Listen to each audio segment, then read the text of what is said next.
Hi అండి, congratulations to Olga Media for 18 million subscribers. అయితే ఏంటి మీ లైఫ్ లో మీ ఇంట్లో ఉన్న బిగ్గెస్ట్ క్రిటిక్ కుమారి గారేనా? అవునా? ఆవిడకేంటి సర్ప్రైజ్లు బేసిక్ గా ప్లాన్ చేయరా మీరు? మహర్షి అప్పుడు థియేటర్ కి తీసుకెళ్లి చూపించడమేనా పెద్ద సర్ప్రైజ్?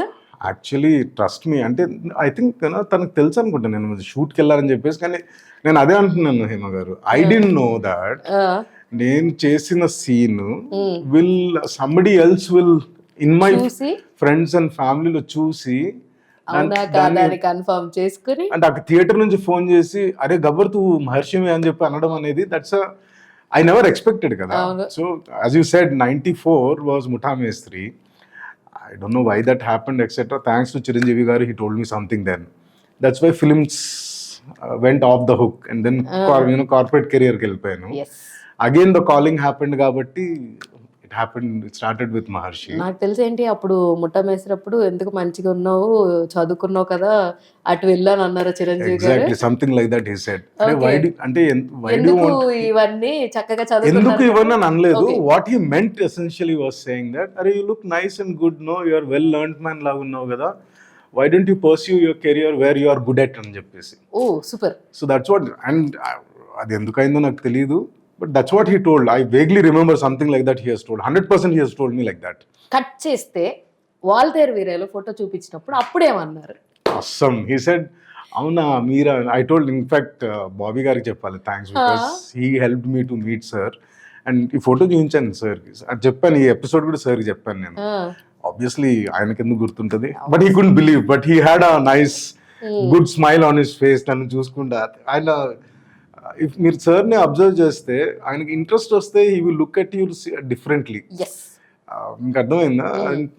నేను చూపించిన తర్వాత చూస్తే నన్ను ఇలా చూసారు, నువ్వేనా కాదా అని చెప్పేసి. But for me it was a high moment, ఎందుకంటే he's a great man for whatever reason. He's a self-made man. Yes. Right?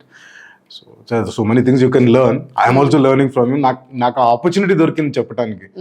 ఎందరో మందికి ఎన్నో చెప్పాలని అనిపిస్తుంది కానీ ఆపర్చునిటీ దొరికింది, నాకు దొరికింది కాబట్టి నేను చెప్పాను. But it's great. I told him this, so this is what you told me. And అంటే నేను why did you come back now అని అన్నాను. And then sir it's been almost close to 20 odd years. I think I deserve to come back అని చెప్పి నేను అన్నాను. కానీ what happen in corporate అప్పుడు ఏం జరిగింది? లైక్ ఐ హియర్డ్ అప్పుడు కూడా like you last some job పోవడం జరిగింది అని. జాబ్ పోవడం కాదు, my last job was in Bengaluru. Okay. So family ఇక్కడనే ఉండేది, వీకెండ్స్ నేను వచ్చేవాళ్ళం. At some point it was not working because they were saying Sridhar every weekend I use to leave on Friday evening and going back on Monday morning. I use to go on Monday morning. Saturday and Sunday సెలవులు. Correct.